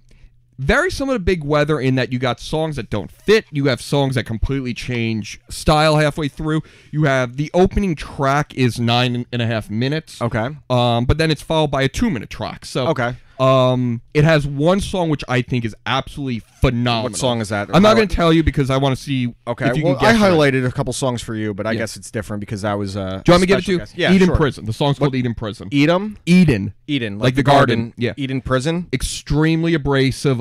Fantastic example of like noisy rock. Okay. Reeling the Liars In is another one that's a second track. This album is weird. I have very mixed feelings about the album, but it's an album that I always go back to. I find I compare a lot of things to this album. Okay. What are you doing? Pulling the cord. Now I'm echoing. Can you relax? No! You're ruining your own flow. You're being real opie about this. Just a taste. Just sitting there on your phone texting the whole time. Get me milk. Get me milk. Didn't he freak out about milk once? Blueberries. So that was Swans. My Father Will Guide Me Up to Rope Heaven. Your butt You'll with a fig- unicorn. You'll figure it out. And the song you highlighted was Eden Prison. And Reeling the Liars In is the other All right, one so I the two really picks this week, Frailty is the movie, and Swans, My Father Will Guide Me, blah, blah, blah, whatever it is. When you first said Swans, the first band I thought of, and you brought up Smashing Pumpkins before, was Billy Corgan's band for a little, Sven, that he had. Do you remember that trash? Yes. And I don't even I like some Smashing Pumpkins. There's some stuff I really like, but I'm a very give and take with Smashing Pumpkins. I absolutely love Smashing Pumpkins. They have some shit I love. There's some stuff that They also have some real garbage, though, too. He's a weird guy, man. I actually didn't hate that album that came out about 10 years ago, Zeitgeist. that got. Have you heard their newest critically- single, "Smashing Pumpkins"? It's actually like really good. I didn't even know they were still Yeah, they're around. recording again. Oh. He's Well, a they're going strange to be guy. in concert at MSG. Yeah, they're playing this MSG. week. Use code Dan10 for Dan P10. Dan P's on 10. Dan P10. So those are their picks. Colucci brought something up before that I actually wrote down because I wanted to talk about it. Just thought of it. How often do you go into a deep scroll where it's like that's what you have to do? Now, the way I would describe the deep scroll to anyone that isn't familiar with it is you're on the toilet, or you can even be just in bed, like getting ready, or going to sleep, and you just start scrolling through your Facebook, your Twitter, your social media, and before you know it, you realize that, oh my God, it's 2 a.m. and I'm still scrolling, or oh my God, I've been sitting on the can for a half hour. Yep. The deep scroll, I think, is one of the big downfalls of our society because it's information overload and you're wasting so much time. But once you get into one thing, you see something else, and you're like, I gotta you know see where I this get too. into what would be considered a deep scroll is on Wikipedia. Wikipedia's Like I'm like, look, I watch a movie and then I want to read up on like certain things, and the next thing I know, I'm reading the Wikipedia page about the director of this actor's first movie they did that came out in 1988 and 10 people saw it, and I'm like, that director was underrated. I go even weirder with that. I'll start like reading about like where coffee comes from, and next thing I know, I'm reading about like why they changed the name to Leningrad or something. Like, Well, Wiki is so dangerous in that Did you because the clickable links where you can just go from one to the other. did you ever play the Wikipedia game where you give 2 unrelated pages and see who can get there with the least amount of clicks? Like, I'll start with like, let's use coffee, and I'll say like, start with coffee, and then I want you to get to Don Larson's perfect game, and you have to see the number of clicks to get. That's actually a a pretty fun really game. good game. We should play that one day. I like that. That'd be a good shoot the shit topic. Yeah, where just see how long it takes. I like that a lot. But I think everyone kind of gets into a deep scroll. Like whenever someone's in the bathroom for more than 5 minutes, I account at least 2 to 4 of those minutes on a scroll. Yeah. It has to be from a deep scroll. I get I don't do it as much on like Twitter or even Wikipedia. I don't do it as much. I have so many weird Facebook friends. You know it that I add. correct. My people you may know the algorithm's completely broken Yeah, because you I'm definitely getting messed it up. yeah Yeah, you added one night. You just spent here sending friend requests to every Micah you could every find Mike on Micah. Facebook. Right now I have all these people from Cambodia. Like I only have friends from Cambodia come up in my people you may know. So you were in favor of the But- Viet Cong back in the day. Me and Baby killer. Being the justice warrior Pot. that he is. Social justice warrior. So me and the fiance, we actually have mutual friends because if I find a good one, she adds them, and we have people. We make backstories of them. We have theories about them. It's just between the two of us. We have so you like go on a deep charts scroll through Facebook with pretty like much. people's lives. We have one person. There's a good chance this person actually may listen to it. I know they're a friend of the page, where this person does some sort of performance art that we don't understand. Lives within driving distance. We may go and show up at one of the performance arts because we're so deep into this. Can we do a live episode? A simulcast? Absolutely. What kind of performance art? I'm interested. Should we start doing any is this, I detail guess I this give you- is this is kind of performance art, isn't it? We're being artistic. Maybe It's- autistic. They're protesting something. Just how they protest doesn't. Oh, that's up your alley. Yeah. You wear your pink pussy hat and your I'm with her Yeah, shirt. dude, I'm with her. Feel the burn with her. I should Photoshop you on a person wearing the I'm with her shirt. Oh my god. Would you make I that? love how I'm a social justice warrior only here. Outside of this, I am a piece of shit. Dude, that's me too. Everywhere else, I'm a fucking crazy liberal or a social justice warrior. But then everyone else calls me like a conservative racist. I mean, get to know me before you call me by my name. And then you'll realize that he's just shit. Yeah, you realize that I'm just as advertised. I'm garbage. A big troll asshole. A big pretty troll. much. So Colucci, I want to ask you a question. Yep. All right, I try asking everyone here when they come on. What's your like number one go-to movie if you're putting something on and you got to watch something? What's your I was number actually one? thinking about that the other day. I know Magic Mike, Yeah. Brokeback Mountain, Would be, Call Me by it'd Your be Name. Miracle. Miracle. Oh yeah, me being a big hockey guy, you're a basically, big that's hockey always guy. the main one that Yeah, I always mean, watch. but you know nobody cares about hockey. Nobody cares. I'm a movie. No, I'm a not. He minority. can have his movie, but nobody cares about hockey. Do Nobody you care? cares about Would you rather watch the World Cup or NHL? World NHL by a mile. World Cup. Would you really? Yeah. I actually, I was actually just thinking this. You know, sports that you want to create. Yeah. Oh. Let's hear. You might have an idea. So I actually thought of an idea, but actually it turns out it's actually exists already. What? It's called Swacky. It's soccer mixed with hockey. the hockey puck is a swastika. No. It's apparently they're all like in all their hockey equipment and everything, but Stop there's no it. sticks. Stop They it. have a big What am I net doing? and they He's kick throwing a shit at him. They're playing soccer on the ice. That's actually pretty cool. They're playing soccer on the ice. Yeah. Slunky. So basically, if you try to kick the ball, you're eating shit. Can no we play with a hand grenade? You know what I noticed? In Russia, they might do that. Yeah, exactly. You know what I noticed with the sports conversation? A lot of people, the playing surface was the biggest thing to start with. I feel like it has to be different and interactive. Jello. Jello? The playing surface is a pool of Jello up to your waist. I'm trying to. Could you combine like wiffle ball and hockey, where your infielders are defending goals and the goal is wider? Wait. I got an idea. You play it on like the shallow. Okay, wait. You have ball? you have cricket bats. You Okay, have I one like in it. each hand. Okay.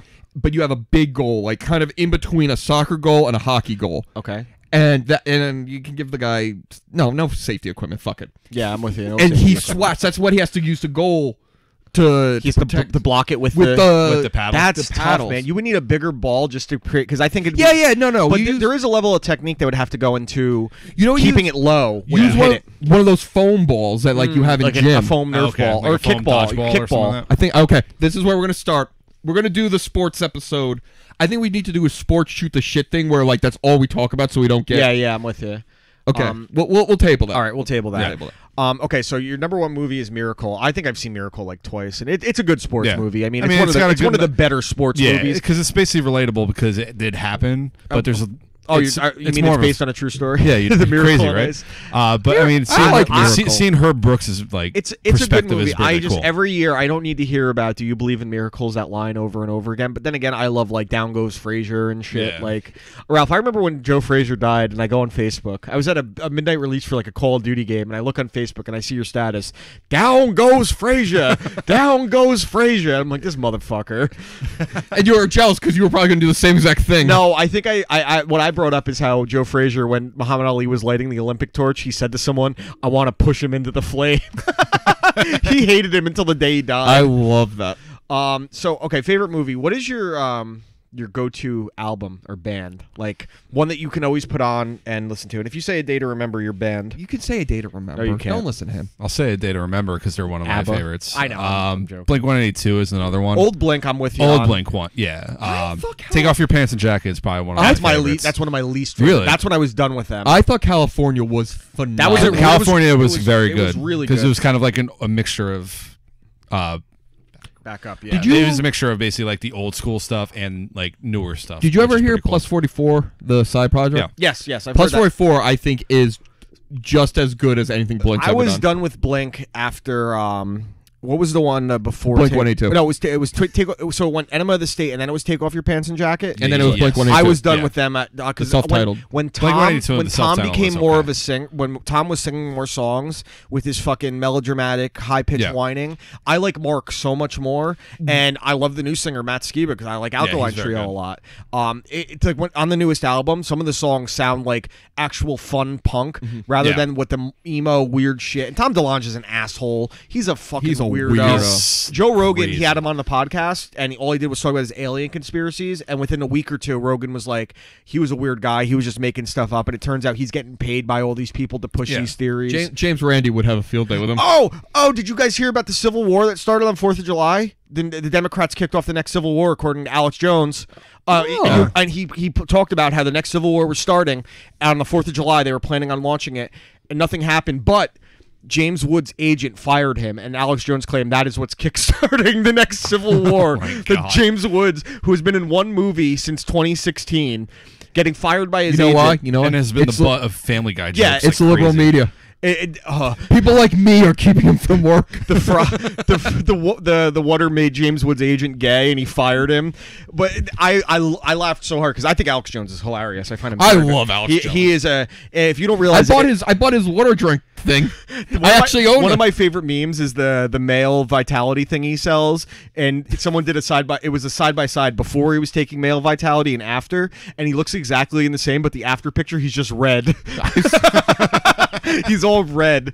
But His shirts are always so tight. I know. Oh my god. The other thing we didn't talk about this a couple weeks ago, and then I think I don't know if you have any other subjects we can. I'm just gonna read the headline. Let's not even. Oh, the Uncle Drew movie. Are you excited for Uncle Drew? Do you know what Uncle Drew is? Yes. Let's next Kyrie? topic. No. No, why? Looks bad. It looks great. Guys, haven't you think about when's the last time you thought about how great of an actor Shaq is? Just watch Kazam or Steel again. Yeah, but I can't And see why did they Kyrie make a movie? Irving. Why did they make a movie out of a Sprite commercial? Yeah. When I first saw like Was all it these Sprite or Pepsi? whatever it was, What- Pepsi either one. Wait, product. but you know what? They made a fucking caveman show.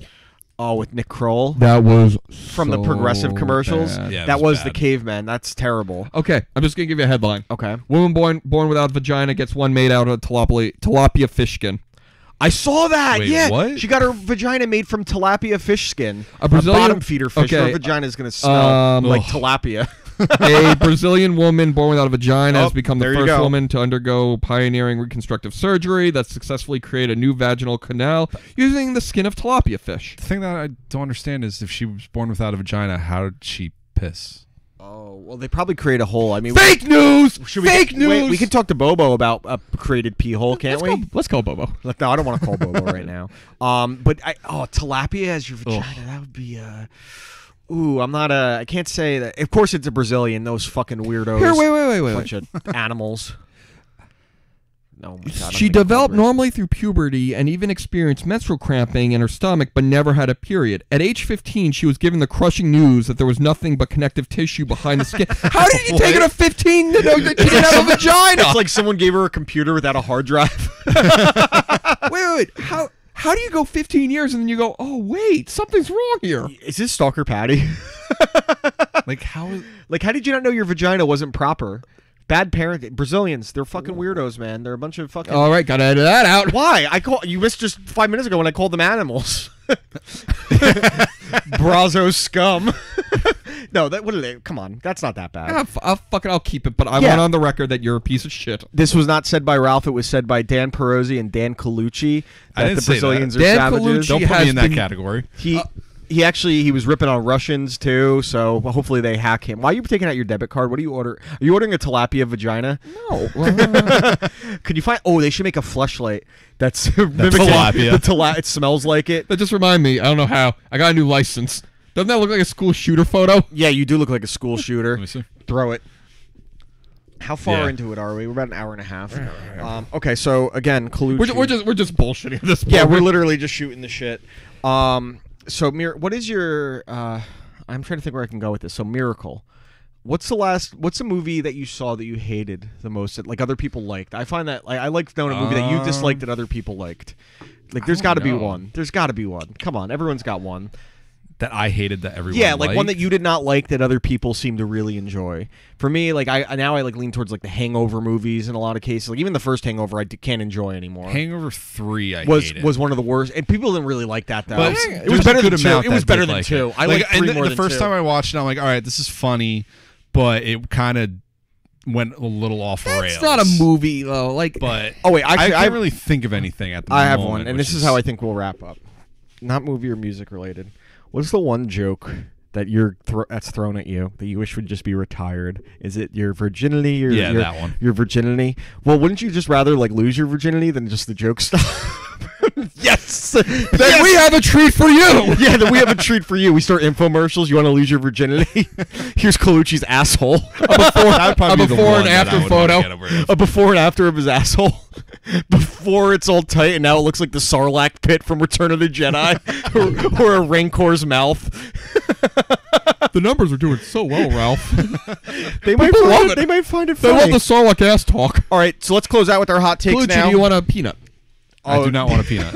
We have After one set hearing left. last week's Would you episode, eat I'm good. just one? Would you No. eat one? Just one? Absolutely not. Okay, we got to get someone. Maybe Grohow will try one next week because next week we're gonna have Grohow on because we screwed up the audio the first time. We're gonna let Grohow kind of. It's actually going to be Growhouse show featuring Dan around. It's gonna be. You know called what? You grow, I have. We should do we should literally do our picks real quick, like 5 like minutes, Grohow. and then he has carte blanche over the show. He's in the power chair.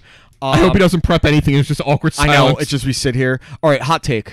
What's your hot take of the week, Ralph? As we close out. Okay, I was watching. I was listening to Ed Randall's Talking Baseball on the way here, and a guy called. And they were talking about Dave Righetti's no hitter, and a guy called in and he said, "I'm actually a Red Sox fan, and I was in the stadium that day, and I was rooting for it, blah blah blah."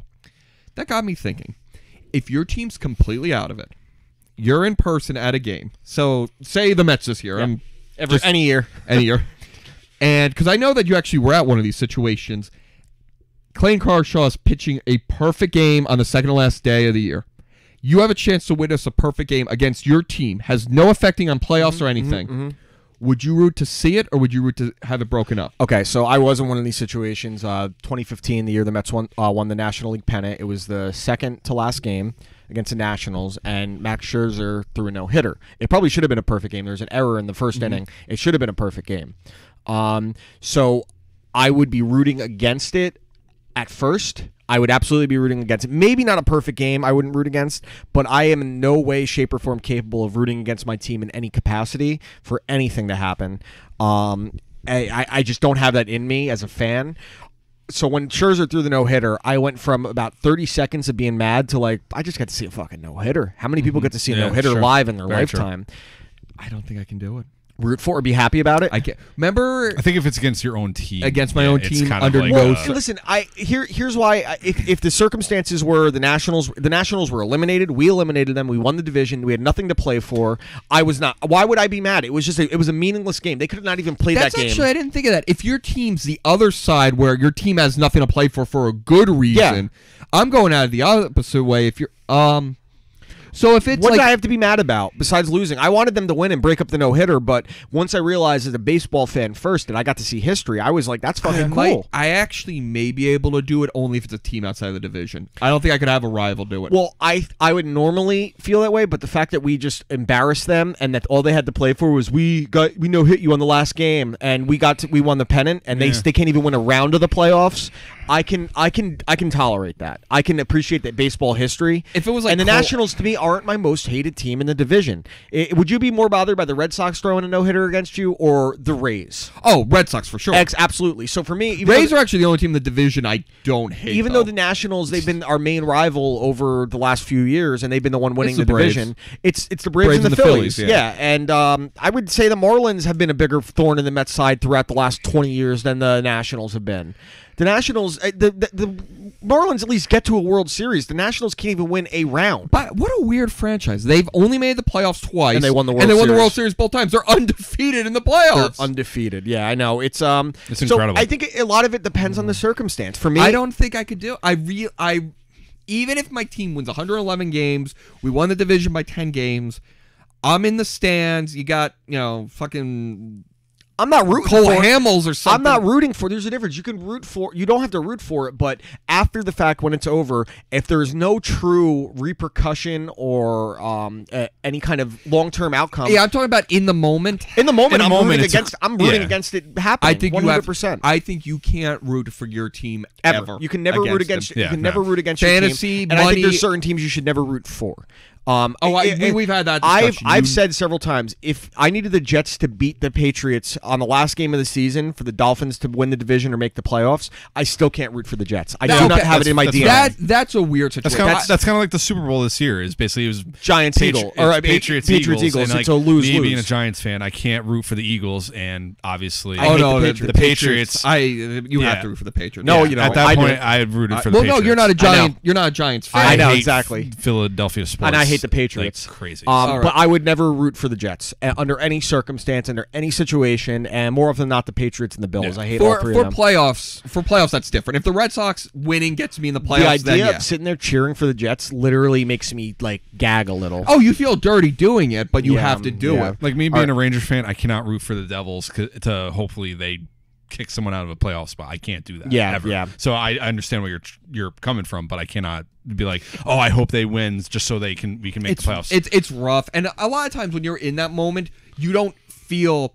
I remember there was one game where I actually rooted for the Cowboys because I don't remember the exact thing, but they were playing the Packers in a playoff game, and something about the Packers that year got me furious, and I knew that the Cowboys had no chance to really advance. Yeah, correct. And I actually rooted for the Cowboys over the Packers, and then for days felt guilty about it. And I said, I'm never going to do that again. So...